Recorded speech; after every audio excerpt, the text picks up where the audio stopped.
Tonight, we tell you where WSU's money is really going. And we learn how gun laws could affect Washington State. And we take a look at some research being done at WSU. Murrow News 8 starts now.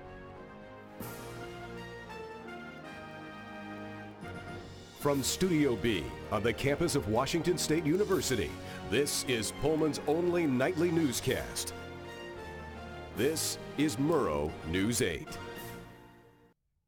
Good evening, I'm Matt Money. And I'm Afiq Hisham. Welcome to Murrow News 8.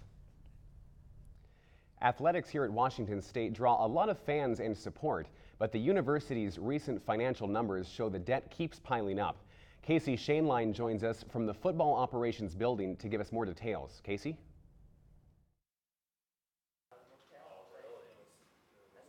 Well, according to the newly released financial figures, WSU Athletics is responsible for about half the drop in university savings.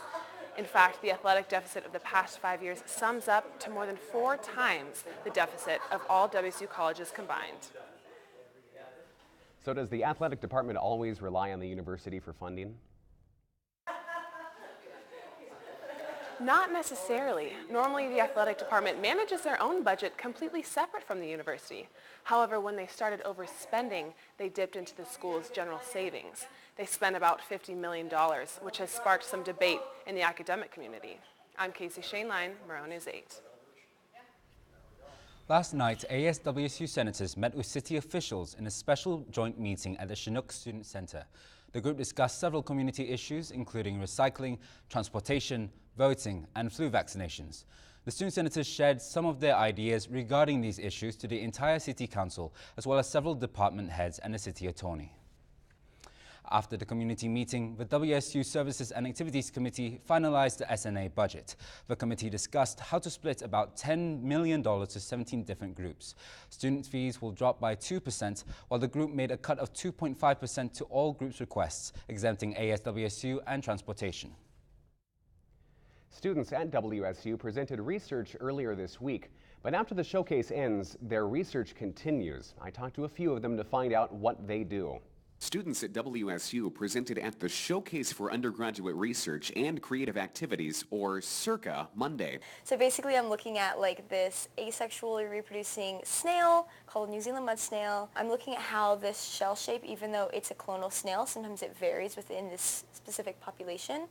And I'm seeing like how those variations have come to be and if there are fitness differences due to variation in shell shape. The researchers put a huge amount of dedication into their work. Spent my spring break racing snails. So basement of this building, sitting there, line a little snail up at the starting line, race them for 3 minutes, measure how far they travel. Next snail. And that was like 200 snails. Research topics range from snails to even the effects of exercise on pregnant women. Some research indicates that BMI and infertility might have a correlation, that women with a higher BMI have more infertility or miscarriage experience. So it makes us wonder, is that what's playing a role in their physical activity? Is there kind of a 3-variable model that we're looking at here? Student researchers at WSU make laboratories like these their second homes. Some have months or even years into their work. So I started June of last year. So it's coming up on a year now. While the research benefits the students, it also benefits the university. I know there's a big push right now for getting WSU on like the list of research institutions. And those were some very busy students. About 50 WSU veterinarian students held a suicide prevention event at Boostat Hall last night. The event is part of a national movement called the #VetMeToo, which honored vet students who have taken their own lives. Jacqueline Alford, a second-year vet student, said this event is meant to break the stigma with seeking help for the mental problems that students struggle with. On a related note, the WSU Canines Rabies Vaccination Program is raising money each day in an effort to end human rabies deaths by 2030. About 60,000 people die worldwide from rabies every year, mostly in Africa and Asia. WSU, with the help from the Leon Animal Clinic in West Seattle, are raising money for vaccination programs in Tanzania and Kenya. A 17-year-old boy sits behind bars tonight after leading police on a high-speed chase through Whitman County. The boy stole a maroon Subaru Legacy in Spokane before leading Whitman County sheriffs in a high-speed chase. the pursuit came to an end with the boy running the car into a ditch before trying to escape on foot. Following medical attention, police transferred him to Spokane for booking.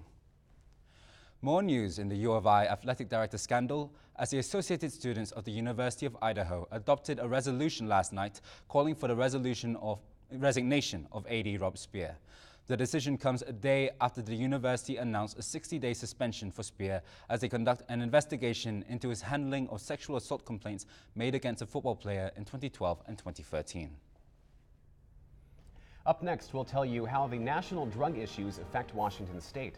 And we give you an update on the Facebook data scandal when we return.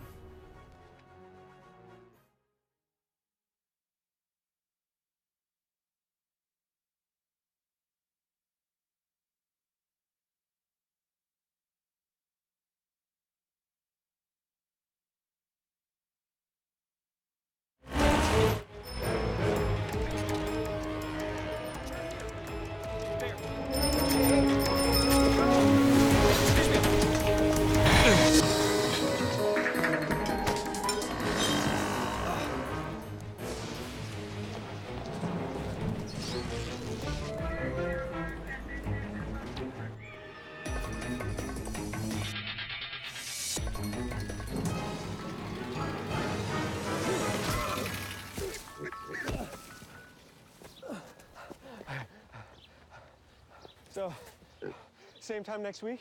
Well, of course. Put away a few bucks, feel like $1 million. For free tips to help you save, go to Feed the Pig. The death of a New York man at the hands of the New York Police Department sparked a familiar controversy. Sahid Vassell pointed a pipe with a knob on it at various residents, leading to 3 911 calls in which the residents told authorities they thought Vassell was holding a gun. Police shot and killed Vassell yesterday after he pointed the object at them, according to authorities. However, he was ultimately unarmed, and his death came only weeks after police killed an unarmed black man in Sacramento, leading to more people calling for gun reform. In speaking of gun control, teachers would have the right to carry firearms on school property if Initiative 1621 makes it on the Washington State November ballot. If the initiative passes, it would remove gun-free zone signs across Washington schools. Teachers who want to carry a concealed weapon need to have a concealed carry license, be trained in firearm safety, and inform school administrators, such as the principal. In a move to fight against the national opioid epidemic, Seattle police say they will double its number of opioid overdose reversal kits thanks to a donation from the Police Assisted Addiction and Recovery Initiative. Seattle Police Interim Chief Carmen Best says the donation will put 100 more naloxone kits in the hands of officers. The donations will allow patrol cars to check out kits for a 24-hour period.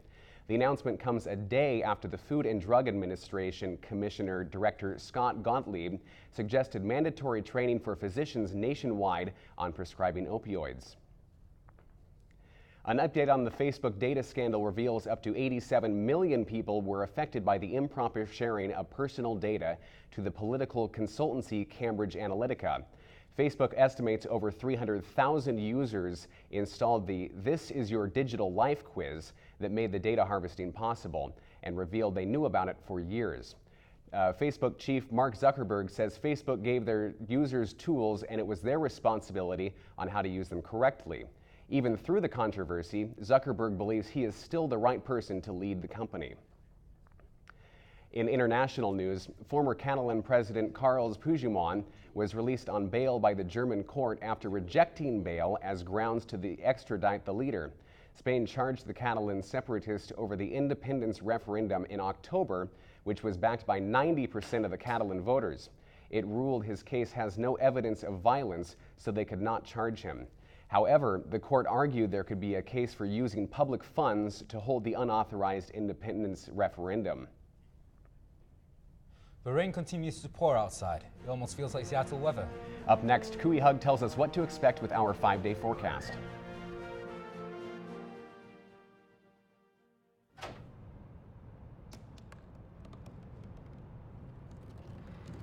They said I couldn't dream. Called me a piece of trash and swore that's all I'd ever be.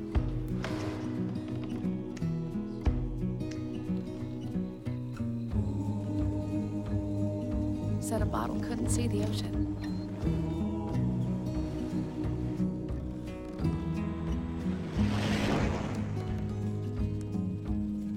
Give up.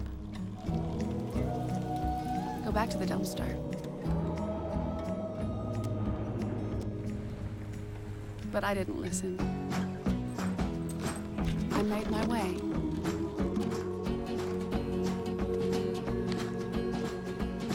And now, I am what I've always wanted to be.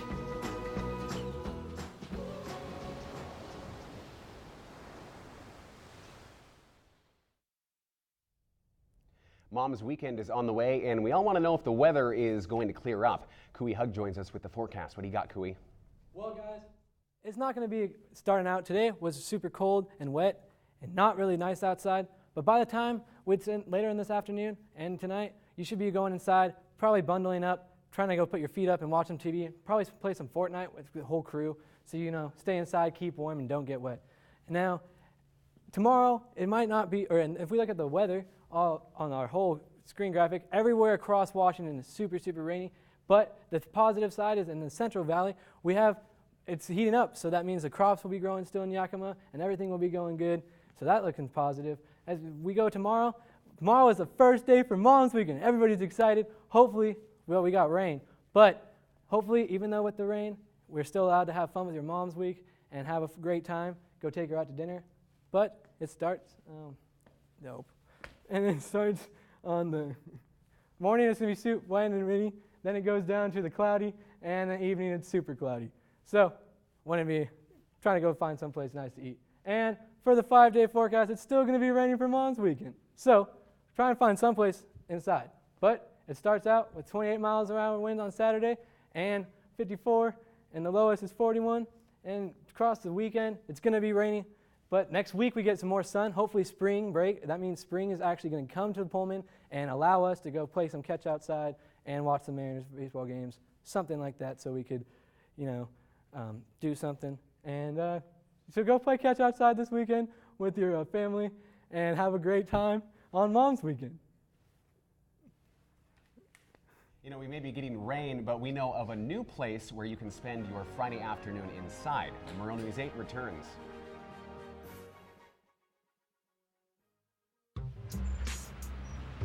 I'm one unlucky guy. The chance of being involved in a robbery is 1 in 757. The chances of being struck by lightning. 1 in 750,000.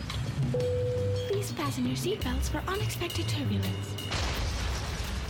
The chances of being a victim in an airline crash? 1 in 29 million. Hey, could I get some peanuts? The chances of being involved in a car crash are far greater than lightning strikes and plane crashes. And if you are texting while driving, your risk of crash increases 23 times. Now, I may be an unlucky guy, but I don't have to be part of that statistic, and neither do you. Drive responsibly.